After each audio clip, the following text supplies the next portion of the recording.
سب سے پہلے بات، افغانستان کو فتنہ الخوارج اور پاکستان میں سے کسی ایک کا انتخاب کرنا ہوگا۔ افغانستان کے ہاتھوں پاکستانی بچوں کا خون بہایا جا رہا ہے۔ ٹی ٹی پی کی تشکیلوں میں 70% افغان ہوتے ہیں۔ Chief of defence forces field marshal Syed Asim Munir کا قومی علماء مشائخ کانفرنس سے خطاب۔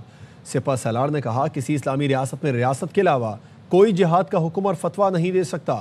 خدا گواہ ہے، بنیان و مرصوص میں اللہ کی مدد آتے دیکھی اور محسوس کی۔ آخرین من دونکم لا تعلمونہم اللہ یعلم، اور تیار رکھو اپنی قوت ذرائع جنگ کے ساتھ تاکہ ہیبت طاری ہو جائے ان پر جو دشمن ہیں تمہارے اور اللہ کے، اور وہ جنہیں تم نہیں جانتے مگر اللہ جانتا ہے۔ بسم اللہ الرحمن الرحیم، الحمدللہ۔ میرا خدا گواہ ہے، یہ بنیان مرصوص میں اللہ کی مدد آئی اور ہم نے اللہ کی مدد آتے ہوئے دیکھی، محسوس کی۔ وَإِنْ يَنْصُرْكُمُ اللَّهُ فَلَا غَالِبَ لَكُمْ، ہم نے محسوس کیا۔ تو جو کہا ہوا ہے نا، اس میں 100% حقیقت ہے کہ فضائے بدر پیدا کر، فرشتے تیری نصرت کو تر سکتے ہیں گردوں سے، قطار اندر قطار اب بھی، صرف یہ کہ ہم نے اپنے طور طریقوں کو ٹھیک کرنا ہے بس۔ اور یہ بنیان مرصوص کے اندر یہ ہوا، لا الہ الا اللہ وحدہ صدق وعدہ ونصر عبدہ وحزم الاحزاب وحدہ۔ اللہ نے دنیا کے 57 مسلم ممالک میں سے پاکستان کو محافظ حرمین کا شرف دیا۔ ریاست پاکستان اور ریاست طیبہ کا پہلے دن سے تعلق ہے۔ دونوں ریاستوں کی بنیاد کلمہ ہے۔ Chief of defence forces field martial Asim Munir کہتے ہیں ریاست طیبہ اور ریاست پاکستان کا قیام رمضان کے بابرکت مہینے میں ہوا۔ دونوں ریاستوں میں اتنی مماثلت کسی وجہ سے رکھی گئی۔ اللہ نے انہیں خادم حرمین اور پاکستان کو محافظ حرمین بنانا تھا۔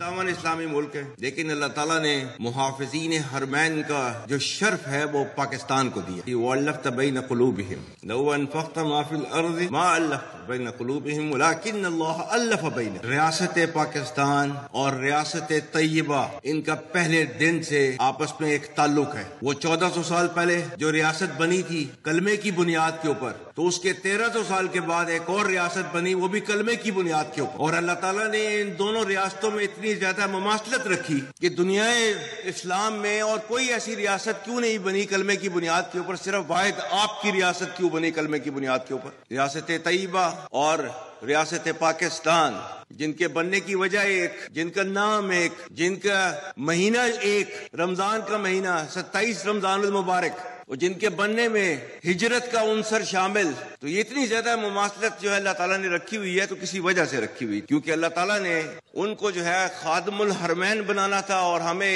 اللہ کے فضل سے محافظ الحرمین بنانا تھا۔ ایک ہو مسلم حرم کی پاسبانی کے لیے نیل کے ساحل سے لے کر تابخا کے Kashgar. Chief of defence forces field martial Asim Munir نے قومی علماء مشائخ کانفرنس میں علم کی اہمیت پر بھی مفصل گفتگو کی۔ کہا کہ جن قوموں نے اپنے اسلاف کی علمی اور فکری میراث اور قلم کی طاقت کو چھوڑ دیا وہ زبوں حالی کا شکار ہو گئیں۔ اپنے آبا سے کوئی نسبت ہو نہیں سکتی کہ تو گفتار وہ کردار، تو ثابت وہ سیارہ۔ گوادی ہم نے جو اسلاف سے میراث پائی تھی، سریا سے زمین پر آسمان نے ہم کو دے مارا۔ اور سب سے اہم چیز، مگر وہ علم کے موتی، کتابیں اپنے آبا کی جو دیکھیں ان کو یورپ میں تو دل ہوتا ہے سی پارا۔ یہ وہ مذہب، وہ دین جس کے اندر پہلا لفظ آیا تھا اقرا باسم ربک الذی خلق، پڑھ۔ وہ علم جس کی بنا کے اوپر آپ دنیا کے اوپر راج کر رہے تھے، کیوں چھوڑ دیا اس کو؟ وہ اللہ جس نے کائنات کے اندر جو پہلی چیز بنائی وہ تھی قلم۔ رب کائنات نے قرآن میں لکھا ہوا ہے وَإِمَّا مَا يَنْفَعُ النَّاسَ فَيَمْكُثُ فِي الْأَرْضِ، ہر وہ چیز جس سے انسانیت کو فائدہ ہو اس کو دنیا میں باقی رکھا جاتا ہے۔ مولانا عبدالخبیر آزاد کہتے ہیں chief of defence forces Asim Munir کا خطاب بہت عظیم اور فکر انگیز تھا۔ فیلڈ مارشل نے فتنہ خوارج، فتنہ ہندوستان کے خاتمے سے متعلق بات کی۔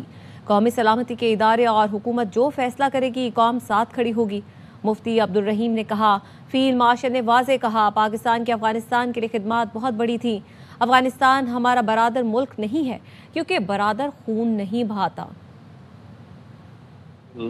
حافظ عاصم منیر صاحب کا خطاب قومی علماء مشائخ کانفرنس میں ہوا، وہ بڑا عظیم اور بڑا فکر انگیز خطاب تھا کہ اللہ تعالیٰ نے ان کی شکل میں اور شخصیت میں ہمیں ایک بہت عظیم سپہ سالار عطا کیا ہے. حرکہ حق آپریشن بنیان مرصوص میں جس طرح ہندوستان کے حملے کا انہوں نے جواب دیا، ان کا جو غرور ہے اللہ کے فضل سے خاک میں ملا دیا. اپنے فیلڈ مارشل اور اپنے سپہ سالار کے ساتھ کھڑے ہیں اور کسی سازش کو، کسی ایجنڈے کو جو ملک دشمن ہوگا اس کو نہیں چلنے دیا جائے گا پاکستان میں. فیلڈ مارشل صاحب کی جو گفتگو تھی بہت اہمیت تھی کہ انہوں نے قوموں کے عروج و زوال پر بہت زبردست بات کی. اور ریاستوں کی مماثلتیں جو ذکر کی وہ بڑی ایمان افروز تھیں اور بہت اس سے لوگوں کو پیغام دیا کہ ہمارے چیف اور جو ہمارے فیلڈ مارشل صاحب ہیں وہ ہماری ریاست کو، ہماری اس کی بنیاد کو کس نظر سے دیکھتے ہیں. ترکی نے پی این ایس خیبر پاک بحریہ کے حوالے کر دیا. استنبول نیول شپ یارڈ کمانڈ پر پی این ایس خیبر کی کمیشننگ پروقار تقریب ہوئی جس میں ترک صدر نے بھی شرکت کی. خبروں کے سلسلے کو آگے بڑھاتے ہیں. آپ کو بتائیں پاکستان انڈر 19 کی ایشیائی کرکٹ کے سلطان بننے کی طرف پیش قدمی. 68 رنز پر بھارت کی آدھی ٹیم پویلین لوٹ گئی. بیٹنگ کے بعد بولنگ میں بھی پاکستان نے بہترین آغاز کیا. 68 رنز پر بھارت کی 5 وکٹیں اڑا دی. علی رضا اور محمد سیام نے 2 کھلاڑیوں کو آؤٹ کیا جبکہ عبدالصبان نے 1 وکٹ حاصل کی. ویبھو سوریا ونشی 26 رنز پر آ کر آؤٹ ہوئے. پاکستان نے سمیر منہاس کی شاندار سنچری کی بدولت بھارت کو 348 رنز کا ہدف دیا ہے. آپ کو بتائیں کہ پاکستان انڈر 19 ایشیا کرکٹ کے سلطان بننے کی طرف اہم پیش قدمی اس وقت جاری ہے. تو 68 رنز پر بھارت کی آدھی ٹیم پویلین لوٹ گئی ہے. بیٹنگ کے بعد بولنگ میں بھی پاکستان نے بہترین آغاز کیا ہے. 68 رنز پر بھارت کی 5 وکٹیں اڑا دی. علی رضا اور محمد سیام نے 2 کھلاڑیوں کو آؤٹ کیا جبکہ عبدالصبان نے 1 وکٹ حاصل کی ہے. ویبھو سوریا ونشی 26 رنز بنا کر آؤٹ ہوئے اور پاکستان نے سمیر منہاس کی شاندار سنچری کی بدولت بھارت کو 348 رنز کا ہدف دیا تھا. آپ بھی عادت. نائب وزیر اعظم اسحاق ڈار کا ایرانی وزیر خارجہ عباس عراقچی سے ٹیلی فونک رابطہ ہوا. ترجمان دفتر خارجہ کا کہنا ہے دونوں رہنماؤں نے مختلف شعبوں میں 2 طرفہ تعاون کا جائزہ لیا اور علاقائی صورتحال پر تبادلہ خیال کیا. اس دوران تجارت، رابطہ کاری اور عوامی روابط کے فروغ کے عزم کا اعادہ اور علاقائی امن و ترقی کے لیے قریبی تعاون جاری رکھنے پر اتفاق کیا گیا.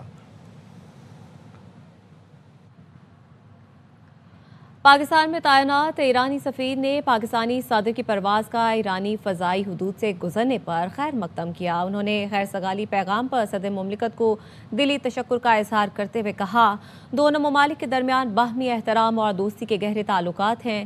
ایرانی سفیر رضا امیری مقدم نے 2 طرفہ تعاون کو مزید مضبوط بنانے کے عزم کا اعادہ کرتے ہوئے خطے میں امن، استحکام، ترقی اور عوام کی فلاح و بہبود کی خواہش کا اظہار کیا. وفاقی وزیر قانون اعظم نذیر تارڑ کہتے ہیں پاکستان کو ایک سیاسی میثاق اور قومی مذاکرات کی ضرورت ہے. یہ میثاق ملک کے لیے ہے، کسی ایک شخص، جماعت یا گروہ کے لیے نہیں. مخالف کو برداشت سے سنیں گے تو شاید راستے نکل آئیں.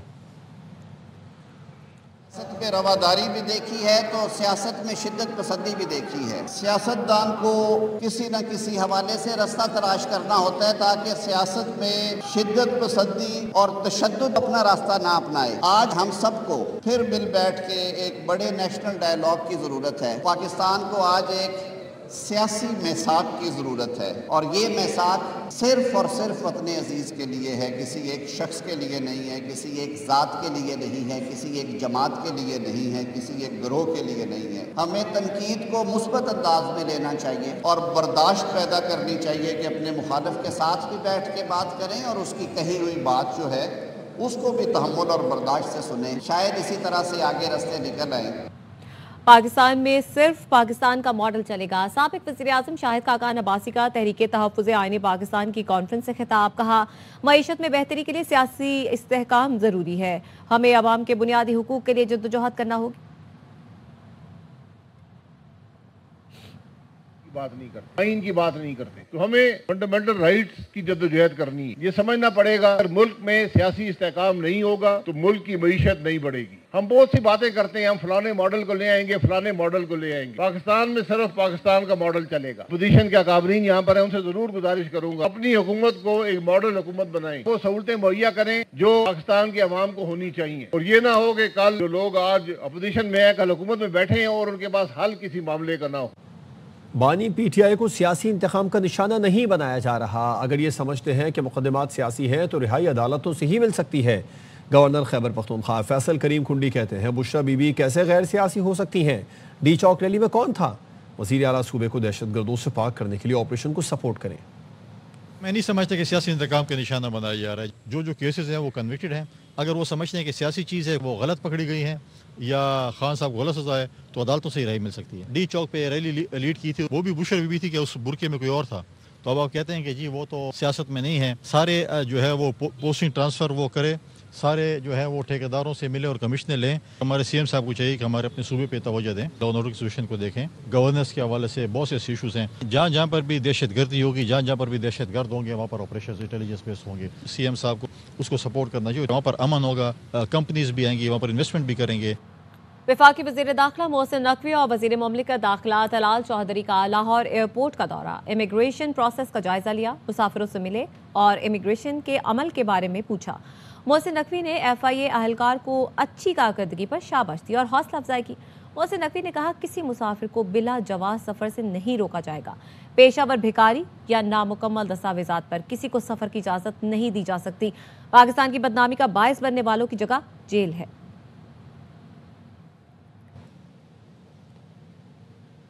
خاتون اول آصفہ بھٹو زرداری نے شہید بے نظیر آباد میں سڑک منصوبوں کا افتتاح کر دیا. آصفہ بھٹو نے کہا دیہی علاقوں میں رابطہ سڑکوں کی بہتری پیپلز پارٹی کی ترجیح ہے.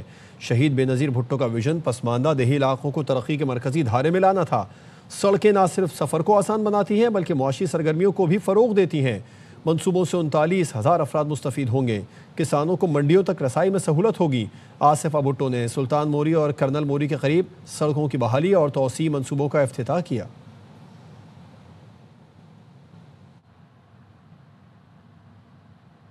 میئر کراچی مرتضی وہاب کا کہنا ہے جماعت اسلامی جان بوجھ کر چیزیں خراب کرتی ہے. جب آپریشن شروع کرتے ہیں تو مداخلت کے لیے کھڑے ہو جاتے ہیں, سٹے آرڈر لے لیتے ہیں, سڑکیں بند کر کے شہریوں کو مزید مشکل میں ڈالتے ہیں. انہوں نے کہا مزار قائد کے قریب گراؤنڈ جماعت اسلامی کے دھرنوں کے لیے وقف کر دیتا ہوں. جب میں کارروائی کرنے جاتا ہوں تو سٹے آرڈر کس نے لیا ہوا ہے؟ ایک سیاسی جماعت کے رہنما نے لیا ہوا ہے. پرابلم یہ ہے کہ ہم بہادری کے ساتھ سامنے جاتے ہیں, کارروائی کرنا سٹارٹ کرتے ہیں, پھر تہمتیں بھی شروع ہو جاتی ہیں. یہ کچھ نہیں کریں گے. آپ کہتے ہو کہ میں عوام کے مسائل کو حل کرنا چاہتا ہوں اور کہتے ہو کہ شہر کے اندر سنگین ٹریفک ہے, اور آپ کرتے کیا؟ آپ نمائش کو بلاک کر دیتے ہو, راشد مناز روڈ کو بلاک کر دیتے ہو, کئیوں بات کو بلاک کر دیتے ہو. ان کو جہاں دھرنا دینا ہے نا ایک جگہ مختص کر لیں. سڑک نہیں ہو, مزار قائد کے سامنے بہت بڑا گراؤنڈ ہے, میں اس جگہ کو مختص کر دیتا ہوں. یہ جماعت اسلامی کے دھرنوں کے لیے ہے, لیکن وہ کبھی بھی نہیں چاہیں گے کہ ہم کسی گراؤنڈ پہ جا کے احتجاج کریں. کیوں؟ جنگل میں مور ناچا کس نے دیکھا. وہ سڑک پر کرنا چاہیں گے تاکہ لوگ تکلیف میں آئے, اور جب لوگ تکلیف میں آتے ہیں نا تو لوگ کہتے ہیں یار پولیس فیل ہو گئی, کہتے ہیں یار سرکار کی ریٹ کا ہے. تو یہ جان بوجھ کے چیزوں کو خراب کرنے کی کوشش کرتے ہیں. ان کا کام یہی ہے. ہماری ایپیکس کمیٹی میں فیصلہ ہوا تھا سڑکوں کو جو بلاک کرے گا اس کے خلاف ایف آئی آر کٹنی چاہیے. ملک بھر میں موسم سرما کے رنگ چھا گئے. بالائی علاقوں میں پہاڑوں نے سفید چادر اوڑھ لی ہے. برف سے سوات مانسہرہ کے سیاحتی مقامات کا حسن نکھر گیا. وادی چترال بھی برف سے ڈھک گئی. بلوچستان کے مختلف اضلاع میں بھی بارش اور برف باری کا سلسلہ جاری ہے. اور آپ کو بتائیں کہ بھارت کی ریاستی سپانسر دہشت گردی عالمی امن کے لیے سنگین خطرہ بن گئی ہے. بھارت کی ریاستی دہشت گردی پاکستان, کینیڈا, امریکہ, آسٹریلیا, بنگلہ دیش سمیت دنیا بھر کو لپیٹ میں لینے لگی. بھارت اپنی خفیہ ایجنسی را کے ذریعے ریاستی دہشت گردی کی پالیسی پر عمل درآمد کروا رہا ہے. بنگلہ دیشی نوجوان رہنما عثمان ہادی کے قتل کے بعد ایک اور سیاسی رہنما بھارتی دہشت گردوں کے نشانے پر آ گیا. بھارتی فوج کے سابق میجر نے بنگالی نوجوان رہنما حسنات عبداللہ کو اگلی باری تمہاری کی دھمکی دے دی ہے. ایک اور ٹویٹ میں سابق بھارتی کرنل نے حسنات عبداللہ کی گردن پر گولی مارنے کی دھمکی دی. اسی پر بات کرنے کے لیے ہمارے ساتھ موجود ہیں ڈاکٹر قمر چیمہ صاحب. بہت شکریہ قمر چیمہ صاحب وقت دینے کے لیے. بتائیے گا, پہلے تو دیکھا گیا اور کہا بھی گیا مختلف ممالک کی جانب سے کہ جو باہر میں دہشت گردی ہو رہی ہے اس میں بھارت ملوث ہے. اب جو بھارتی فوج کے اہلکار ہیں یا ان کے افسر ہیں وہ باقاعدہ طور پر دھمکیاں بھی دینے لگے ہیں. شکریہ. دیکھیے پہلی بات تو یہ ہے کہ 50 سال کے بعد بنگلہ دیش کے اندر یہ ریئلائزیشن آئی ہے کہ بھارت نے کس طرح پچھلے 50 سال بنگلہ دیش کو کنٹرول کرنے کی کوشش کی, اور یہ بات بھی وہاں پہ ڈسکس ہو رہی ہے کہ کس انداز سے مسلمانوں کو دبانے کی کوشش کی گئی. یہ بات بھی ڈسکس ہو رہی ہے کہ 2 نیشن تھیوری تو ابھی بھی زندہ ہے, یہ جو لوگ کہتے تھے. تو ابھی یہ جو کچھ ایک طرف آپ دیکھیں کہ نریندر مودی صاحب ہندو سکھ تقسیم پیدا کرنے کے لیے کینیڈا، امریکہ، آسٹریلیا میں جو ہے وہ انوالو ہیں، اور ہندو مسلم تقسیم پیدا کرنے کے لیے جو ہے وہ آسٹریلیا اور ود ان انڈیا جو ہیں وہ انوالو ہیں، جہاں پہ وہ سمجھتے ہیں کہ مسلمانوں کو ہمیں ٹارگٹ کرنا چاہیے. اور یہ بنگلہ دیش کی عوام جو ہے وہ سڑکوں پہ آ گئی ہے. اس سینس میں آپ دیکھیں کہ صرف بنگلہ دیش نہیں، سری لنکا، مالدیوز کے اندر بھی انڈیا آؤٹ کمپین چلی ہے، اس حد تک کہ نیپال کے اندر بھی انڈیا آؤٹ کمپین چلی ہے.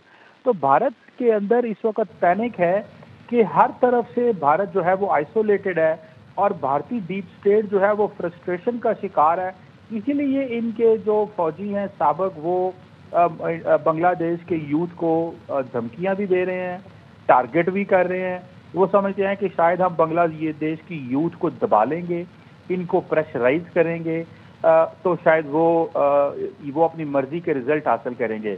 دیکھیں بنگلہ دیش کے اندر جو حسینہ واجد کا رول تھا وہ انڈیا کے لیے بہت ایک بڑا گولڈن پیریڈ تھا، کہ انہوں نے 50 سال بنگلہ دیش کے اندر مسلمان سینٹیمنٹس کو بھی دبایا، اور بنگلہ دیش سے اپنی مرضی کی خطے کی خارجہ پالیسی کے حوالے سے بھی معاملات کو چلاتے رہے، اور اس حد تک کہ پاکستان سے تعلقات بھی ہیں وہ گرم جوشی سے نہیں رہے. اور بنگالی عوام اس چیز پہ بڑی غصے میں ہے کہ وہ بنگلہ دیش کے ساتھ ایک اچھا رابطہ، پاکستان کے ساتھ اچھا رابطہ رکھنا چاہتے ہیں. تو میں سمجھتا ہوں کہ انڈیا کا بری طرح ایکسپوز ہونا، اور صرف یہاں پہ نہیں، آپ دیکھیں قطر کے اندر بھی تو 9 ان کے نیوی کے لوگوں کو جو ہے وہ ڈیتھ سینٹینس دی گئی. کلبھوشن یادو کو پاکستان میں پکڑا گیا. ایران نے ان کے جو وزٹنگ جو آن ارائیول ویزا وہ کینسل کر دیے، کیونکہ انڈین نیشنل جو تھے وہ اسرائیل کے لیے جاسوسی کر رہے تھے ایران کے اندر. تو میں سمجھتا ہوں کہ انڈین لیڈرشپ جو ہے وہ انڈر پریشر ہے، اور جو اجیت ڈوول ہیں ان کے نیشنل سیکیورٹی ایڈوائزر، یہ ان کی پالیسی تھی. کیا بدقسمتی ہے کہ انڈیا 1.4 بلین کی پاپولیشن ہے، ایک ان الیکٹڈ شخص جو ہے وہ نریندر مودی کو ایڈوائز کرتا ہے، اور الیکٹڈ لوگ جو ہیں بول بھی نہیں سکتے. ٹھیک ہے، بالکل. اور اب یہ دنیا کو بھی سمجھنا چاہیے کہ بھارت جو دنیا بھر میں دہشت گردی کر رہا ہے اس کا حوالے سے اقدامات ضرور کیے جائیں. بہت ڈاکٹر قمر چیمہ صاحب اس حوالے سے آپ ہم سے بات کر رہے تھے. نیوز بلیٹن سے فی الحال اتنا ہی. دیکھتے رہیے ARY نیوز.